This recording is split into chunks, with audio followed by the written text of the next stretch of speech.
Effective immediately. HR downstairs, 5 words.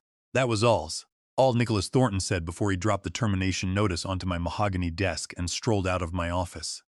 There was no handshake, no explanation, not even a glance at the 23 years of dedication that sat behind my keyboard. Just a cold piece of paper that would end up detonating a $285 million corporate merger in exactly 72 hours. He had absolutely no idea what he had just done. My name is Bradley Vance. I am 58 years old, and I just got fired from Graybridge Defense Systems, the company I had given my life to, since we were operating out of a dusty warehouse in Northern Virginia. I looked down at the notice. It was printed on expensive, high-texture cream paper, the kind they only use when they want to make a knife in the back look like a professional business transaction. My name was at the very top in bold letters, with the date and time stamped across the middle. I checked my watch. It was exactly 12:00 noon on a Monday.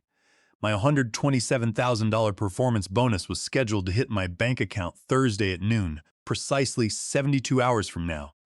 Nicholas thought he was being incredibly clever.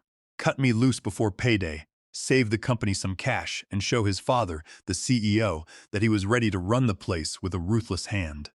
But what he did not know was that the bonus was not just money. It was a legal tripwire connected directly to the intellectual property rights of the one system holding their entire merger together. You need to understand the history of this place to understand what Nicholas just triggered.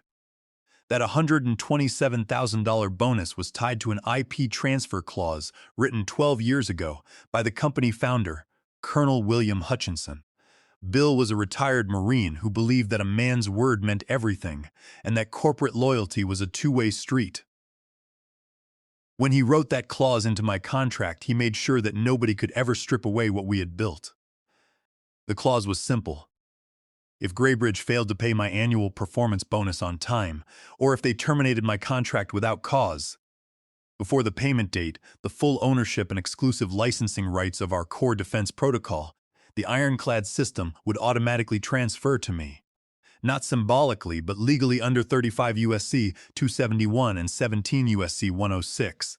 And without the ironclad system, Graybridge had nothing to offer Sentinel Defense Group. Nicholas had just armed a bomb he did not even know existed. I signed the termination notice without saying a word. My hand did not shake. I stood up, grabbed my heavy wool coat, and walked out. The HR representatives were waiting in the lobby, standing there like they were escorting a criminal off the premises. I just nodded and kept walking. On my desk, I had left a small black USB drive. I saw Nicholas glance at it through his glass wall as I passed. He probably thought it was my backup, proof that he had secured everything he needed. That drive had been empty for years. Every real backup and every line of code for the ironclad system was locked behind biometric encryption that only I could access. I got into my truck and drove home. The city looked completely normal, with people going about their Monday lunch hour, oblivious to the fact that the biggest defense merger of the year was about to fall apart. When I walked through my front door, Sarah was in the kitchen. She took one look at my face and set down her coffee. "Bradley, what is it?" I took off my coat and sat down. Nicholas walked into my office at noon and handed me a termination notice, effective immediately. Sarah has been my wife for 25 years.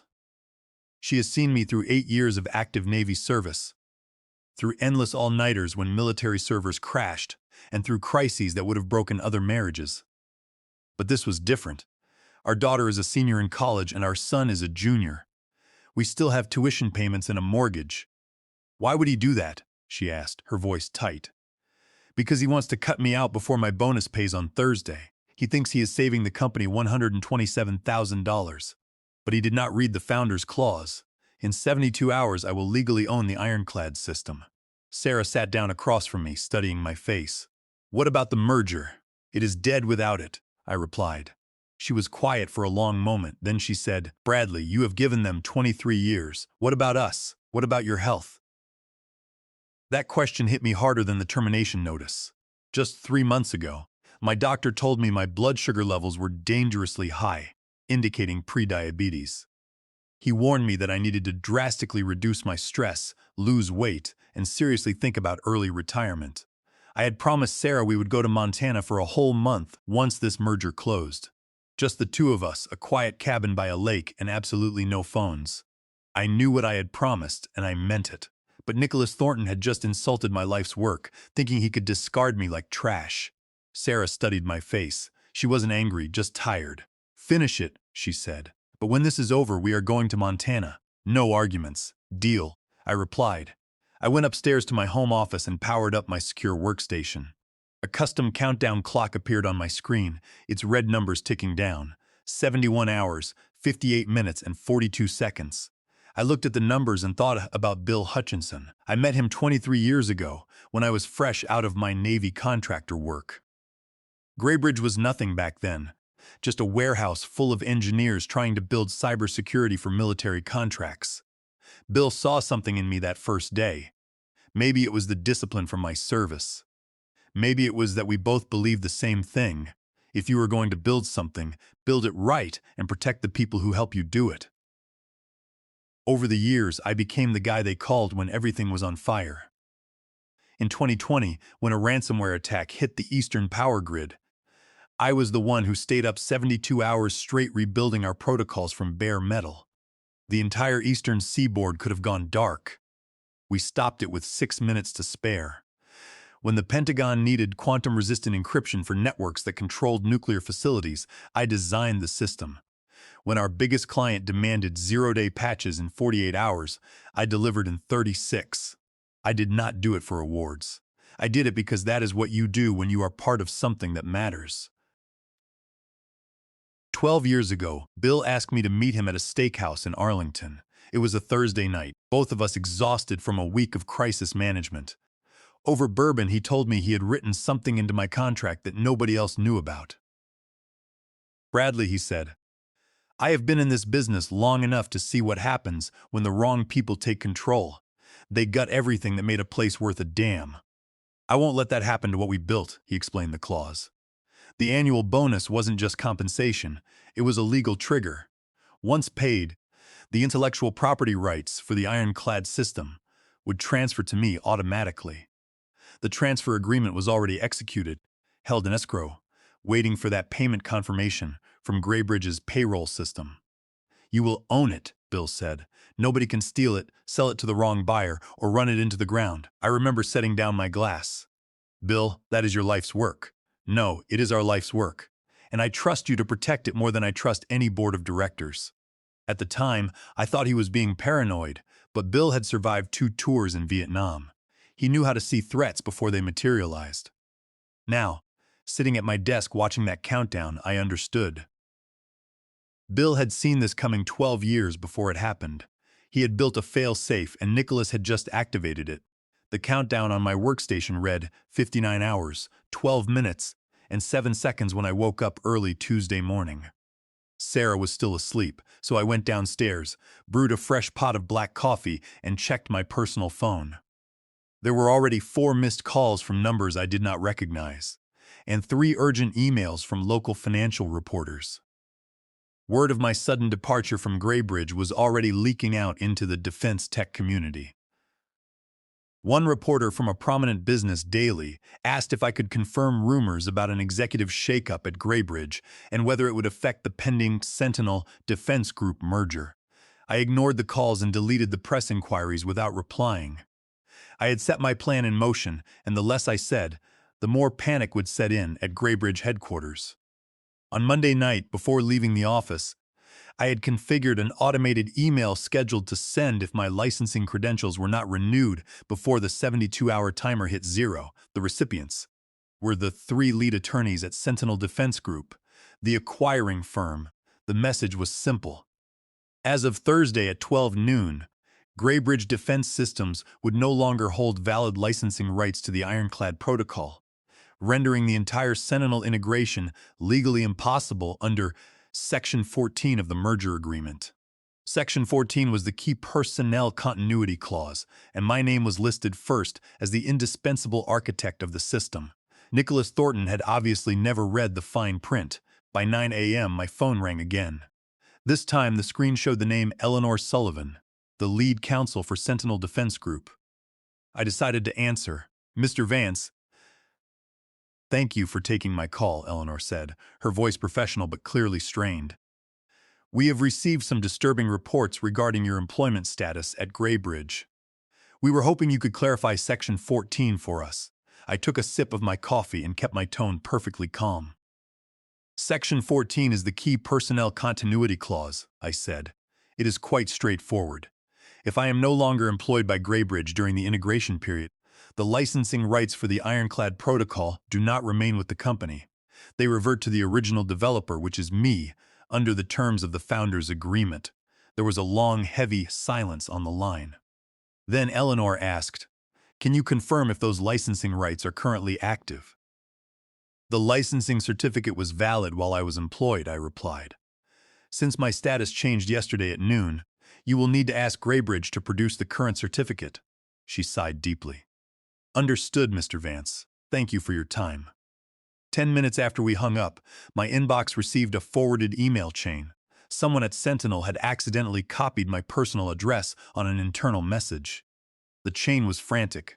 Eleanor had sent an urgent demand to Graybridge's legal department, demanding immediate proof of uncontested ownership of the Ironclad system.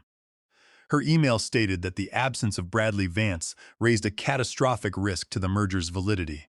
The forwarded chain also showed that Randall Pierce, a pragmatic member of the Graybridge Board of Directors, had been looped in. Randall was the only board member who actually read contracts, and he was already demanding answers from Nicholas and his father, Charles Thornton. I closed my laptop and smiled. The board was starting to sweat, and I did not have to lift a single finger. That afternoon, my phone rang again. It was Justin Briggs, a senior engineer I had been mentoring for the past 3 years. Justin was 33, incredibly smart, and one of the few people at Graybridge who still valued integrity. He was a brilliant developer who had turned down several lucrative job offers at larger firms just to continue working with me on the Ironclad system. He had spent years studying under my guidance, learning the intricate details of quantum-resistant security protocols and low-level kernel architectures. "Mr. Vance, I wanted to tell you what just happened," Justin said, his voice carrying a mix of excitement and disbelief. "Nicholas called me into his office this morning. He offered me the VP of Engineering position with a $200,000 salary starting next Monday. He told me that with you gone, the company needed a new leader for the technical team, and that I was the obvious choice to step up. He even implied that my future career in the industry depended on my cooperation in this transition." I waited, letting him finish. "I told him I do not work for titles. I work for people who earn respect," Justin said. Then I walked out and handed in my resignation. My chest tightened, not from stress, but from a sudden wave of pride. "You did not have to do that, Justin," I said. "Yes, I did," he replied. "You taught me that integrity matters more than a corporate check. Besides, Nicholas is panicking. He asked me where you kept the Ironclad backups, and he had his IT team trying to break into your workstation. They had some third-party security firm trying to bypass the hardware security keys, but they couldn't even get past the first layer of encryption." "They will not find anything," I assured him. "I know," Justin laughed. "I just wanted you to know they are scrambling." After we hung up, I sat in my office and looked at the countdown clock. 47 hours, 33 minutes and 18 seconds. Nicholas was realizing that the empty USB drive I left on my desk was a decoy, and the real keys to the kingdom were far out of his reach. By Wednesday morning, the financial news outlets had picked up on the trouble. Graybridge Defense Systems stock opened down 15%, with analysts citing unconfirmed risks regarding the Sentinel merger. The countdown on my screen read 26 hours, 13 minutes, and 51 seconds. I was sitting on the porch when my phone rang at 9:47 a.m. It was Nicholas Thornton. I let it ring several times before finally picking it up. "Bradley Vance, where have you been?" Nicholas demanded, his voice sharp and cracking under the pressure. "Sentinel's lawyers are threatening to halt the entire deal. What did you tell them?" "Good morning, Nicholas," I said calmly. "I suggest you read your contract." "Which contract?" he snapped. "The merger agreement, specifically Section 14, I replied. "And you might want to look into the founder's agreement from 12 years ago." "There is no such thing," Nicholas said, though his voice lacked conviction. "The Ironclad system is company property." I smiled to myself. "If you believe that, Nicholas, Then, you should have no problem producing the active licensing certificate for Sentinel's legal team. They have been asking for it since yesterday. Why don't you check the secure legal archive and see if it is there? There was a long silence on the other end of the line. Nicholas knew as well as I did that the certificate was not in the company archive. It was held in a secure third-party escrow account, waiting for the 72-hour countdown to expire. Bradley, let's be reasonable here, Nicholas said, his tone shifting to a desperate attempt at negotiation. If we discuss a consulting role, we can get you reinstated with a higher salary and full benefits. We can even overlook the transition period. I am not coming back, Nicholas, I said, and you have exactly 26 hours before the licensing rights officially transfer to my name. I suggest you tell your father to start looking at the legal consequences under 35 U.S.C. 271 for patent infringement if you attempt to use the system without my consent. Furthermore, you should consult with legal about a breach of fiduciary duty claim, as your decision to terminate me has directly caused a 15% drop in company stock value. I hung up the phone before he could reply. An hour later, the market opened and Graybridge stock plummeted another 8%, bringing the total decline to 23% in just 2 days. The financial networks were running constant alerts, calling the situation a catastrophic due diligence failure by Graybridge management. My phone buzzed with an incoming text from an unknown number. It was Randall Pierce, the board member. Bradley, we need you back, but not under Nicholas. Charles and the board are willing to discuss terms. I read the message but did not reply. I wanted them to feel the full weight of their mistake. Later that afternoon, a leaked audio recording from the Graybridge emergency board meeting was posted on a popular defense tech blog. I clicked the link and listened. The audio was slightly muffled, but the voices were unmistakable. Randall Pierce was furious. Nicholas, you terminated our lead architect 72 hours before his bonus payment, Randall shouted. Did you even bother to read the founder's agreement? It was flagged by legal 12 years ago. I was told the bonus was just standard compensation, Nicholas stammered. Charles Thornton's voice cut in, trying to control the damage. We will offer Bradley whatever he wants. We will double his salary. Randall scoffed. He won't take it, Charles. He is not interested in coming back. The founder's clause is airtight. Bill Hutchinson structured it as a personal consulting agreement separate from standard employment terms. If the bonus isn't paid, the IP transfers. We cannot stop it. If the merger fails because of this, the shareholders will sue us for breach of fiduciary duty under Delaware General Corporation Law. Section 144 and Section 102, and Nicholas will be personally liable for the damages. He has violated his duty of care, and our corporate bylaws cannot exculpate him from gross negligence and intentional misconduct. Our directors and officers' insurance won't cover a single cent of this liability. The recording ended there. I sat back in my chair, watching the countdown clock hit 14 hours, 8 minutes, and 22 seconds. The board was falling apart, and the $285 million merger was hanging by a single thread.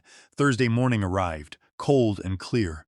The countdown clock on my workstation was ticking down the final hours. 3 hours, 45 minutes, and 12 seconds. I sat at the kitchen table, holding a hot mug of coffee, watching the early morning light filter through the trees.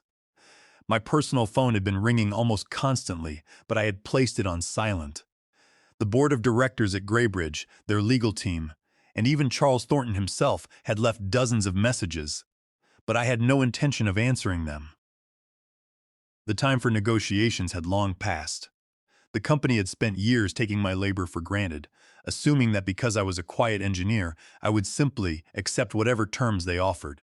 They had forgotten that loyalty is a transaction, not a unilateral obligation. At 11 a.m., my email chimed. It was a message from Thomas Vaughn, the CEO of Sentinel Defense Group. The subject line read, Alternative Proposal. I opened the PDF attachment. Sentinel was officially suspending their negotiations with Graybridge due to unresolved contractual disputes. But the real news was the draft contract they had sent me. It was an offer for a direct partnership between Sentinel and a new entity, Vance Defense Solutions.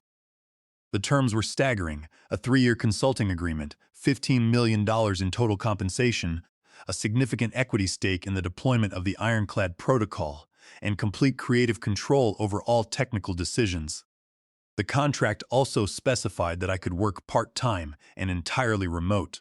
The contract was a masterpiece of legal drafting, ensuring that I retained ownership of the core system while licensing it exclusively to Sentinel for their naval logistics defense contract. The agreement was governed by the laws of the Commonwealth of Virginia, with any potential disputes to be settled in the Federal District Court in Alexandria. I would also have the authority to hire my own team, which meant I could bring over Justin Briggs and the other engineers who had stood by me. It was everything I had ever wanted packaged into a single document. I forwarded the draft to my personal attorney with a short note. "Review this. I think we have a deal." His reply came back 5 minutes later. "This is an exceptional contract, Bradley. It is far better than anything Graybridge ever offered you. Let's move forward." I looked at the clock on my wall. It was 11:55 a.m. I went upstairs to my office and sat down in front of my workstation. Sarah came in and stood behind my chair, her hand resting gently on my shoulder. The countdown clock read 0 hours, 04 minutes, and 38 seconds. We watched the numbers tick down in silence. 3 minutes, 2 minutes, 1 minute. At exactly 12 noon, the red numbers disappeared, and the screen flashed with a simple blue notification: transfer complete. The legal escrow system had verified that the 72-hour period had elapsed without the bonus payment being processed, automatically executing the transfer of the IP rights. I opened the newly generated PDF on my screen. It was the official licensing certificate for the Ironclad Protocol, updated with my name as the sole exclusive owner. I saved the document in 3 separate encrypted cloud directories and sent a one-line email to my attorney. "It is done." An hour later, Sentinel Defense Group released an official press statement. Sentinel is pleased to announce an exclusive strategic partnership with Bradley Vance for the continued development and deployment of the Ironclad Defense Protocol, the statement read. There was no mention of Graybridge and no mention of Nicholas Thornton. The financial markets reacted immediately. Graybridge stock went into a complete freefall, dropping 31% by the end of the day. The news anchors were calling it one of the most embarrassing corporate blunders in recent history, with one headline reading, "How a $127,000 bonus dispute destroyed a $285 million merger." My phone buzzed with a message from Justin Briggs. "Sir, I saw the news. Congratulations," I called him back. "Justin, I am starting a new consulting firm, and I want you to join me as the technical director," I said. "We start in 30 days. First, I am taking my wife to Montana." Justin laughed. "You earned it, Mr. Vance." I hung up the phone, feeling the weight of 23 years finally lift off my shoulders. On Friday morning, Sarah and I loaded our luggage into the back of my truck and prepared to drive west toward Montana. It took 2 days of driving through the quiet plains of Wyoming before my phone finally stopped buzzing with notifications. The defense tech news cycle had already moved on to other stories, and Graybridge Defense Systems was no longer my concern. We had rented a small secluded cabin on the edge of a crystal-clear lake, surrounded by towering pine trees and absolute silence. There was no cell service, no emails, and no urgent system failures to resolve. It was the first time in 23 years that I didn't feel the constant, heavy pressure of a looming deadline or a system crash. The silence of the woods was a foreign concept to a man who had spent his life listening to the constant hum of server racks and cooling fans.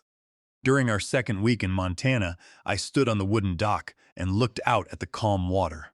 The sun was setting, casting a warm golden light across the lake. Sarah walked out to join me, handing me a glass of bourbon.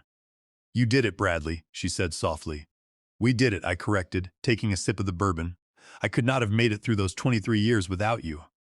"Do you have any regrets about leaving?" "None," I said. "I built something that mattered and now I own it. That is enough for me." She smiled and squeezed my hand. We stood there for a long time, just watching the ripples on the water, letting the quiet wash away the decades of corporate noise. My phone, which I kept off most of the time, showed a few missed messages when I powered it on to check on our kids. One was from Randall Pierce. "Bradley, Nicholas was forced to resign by the board this morning," the message read.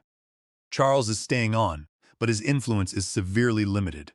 The board is also considering legal action against Nicholas for breach of fiduciary duty due to the massive loss in shareholder value. I want to apologize again for how you were treated. You were the heart of Greybridge, and we failed to protect you. I did not feel the satisfaction I thought I would. It was just a quiet validation that competence and integrity still carried weight in a world run by arrogant executives. I spent the rest of our vacation teaching my 7-year-old grandson how to tie a proper fishing knot, the same way Colonel Bill Hutchinson had shown me decades ago. The boy was focused, his small hands working carefully with the line. "Grandpa, did you really build systems for the Army?" he asked, looking up. "Huh, I did," I said. "I built systems to keep important things safe, like power grids and communications. Are you going to do it again?" he asked. "I am going to teach Justin and the new team how to do it," I replied. "And then I am going to retire and take you fishing every week," he grinned. Deal. That evenings, Sarah and I fried up some fresh lake trout we had caught, seasoning it with lemon and wild herbs we gathered near the creek. We ate on the porch as the sky faded from pink to a deep indigo. At 58 years old, I had signed a 3-year consulting agreement that secured my family's financial future, giving me complete control over my work and my life. Nicholas thought he was saving $127,000 by pushing me out the door. Instead, he handed me my future and proved that the people who actually do the work cannot be replaced by those who merely sign the checks. As Sarah and I sat on the dock watching the stars fill the Montana sky, I finally let go of the stress. My health was already improving dramatically.